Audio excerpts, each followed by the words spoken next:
What's going on, Assassins? It's Darkstrider, and we end the Taco Tuesday Trifecta with Assassin's Creed Origins.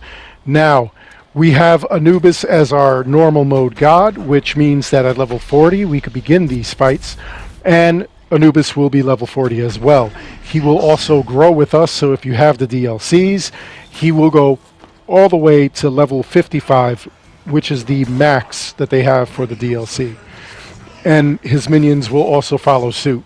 His minions will be released at 75, 50, and 25% of his health. They are susceptible to his attacks, so just make sure that if you have an attack coming and you have one of his minions in the way, let them take the brunt of that. What you want to do as well is make sure that you take out all the minions because they are tethered to his health, and that bubble on his chest will not pop again if they do not have you do not have all the minions attacked. So you want to not get too close to Anubis.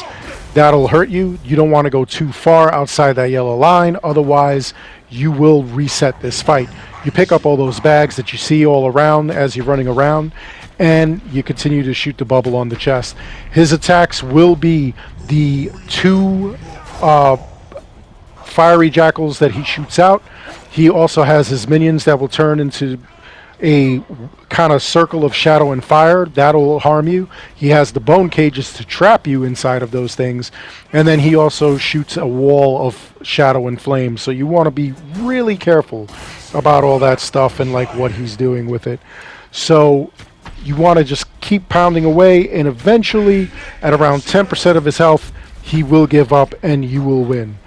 Alright, if you win, obviously you will get 1000 XP, 250 drachma, and a tier 1 god item. If you have all the things like I do, then you'll get a tier you'll just get another 1000 XP. If you have Ubisoft Connect, keep in mind that collectively we need to defeat 10,000 gods, and in doing so you will get a tier 3 god item for participating.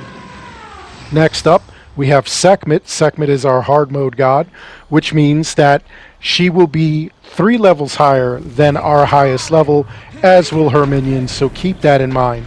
Alright, her attacks are going to be a fire beam that splits off into 2 throughout the fight or later on in the fight. She has a circle that will fill up with flame, and then she also throws 2 fireballs at you.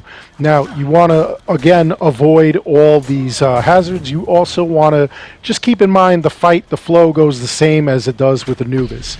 As far as weapons go, what you want to do is have melee that kind of takes these guys out quick.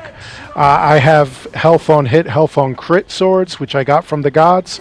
If you do not have anything like that, you could get something that has bleeding on hit or poison on hit, poison on crit, bleeding on crit. Alright?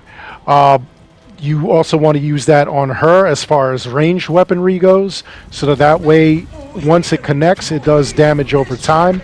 The DOT will actually cause them to either bleed out or just take hits of poison every so often. So every little bit helps, and every little tick of their health away will help keep you in this fight long. So make sure that you got something like that. There's nothing as far as shields or shields really won't do anything here unless you have like a poison shield. I believe the poison shield is actually a store-bought item. And then, you know, your cosmetics don't matter what you're wearing. Anyway, for defeating her, you'll get 1000 XP, 250 drachma, and a tier 2 god item, or in my case, 1000 XP because I have all the items, which again, kind of stinks because you figure it's a hard mode god. Anyway, in every major town, you will find Reda and his Nomad's Bazaar. He sells carbon crystals, which I tell you guys all the time never to buy because you can find them everywhere. And then you also have Heka chests, which you can buy. It's a way of gambling. And in gambling, you have the possibility of getting a legendary or an epic item. Legendaries in this game are way better. And you could also get duplicates of them, so you may want to sell them off. At around 8 p.m. Eastern every night, he'll give you a brand new daily quest. And the daily quest will be different. This one is stolen goods. this is one of the easier ones because all we have to do is take out the guy and we get the weapon and the XP. So as you can see, we got this one guy here. He's got 4 other guys just hanging out over there, and we really want to take him out without drawing attention, but I don't think that's going to happen. So let's go this way. Let's attack him. All right, so that's all there is to it to do that. Now, upon assassinating him, we get 1500 XP, and we get a Heka chest. The Heka chest is going to be an epic item, so I'm just going to sell this off. And then we could just take out these guys for, you know, good measure, or extra lootables. Anyway, that is all there is for this video. I hope you enjoyed it. Please make sure you like and subscribe. It helps this channel out an awful lot. As always, I want to thank each and every one of you for watching. And until next time, take care, be good, stay safe, take care of each other. I'll see you all in the next one.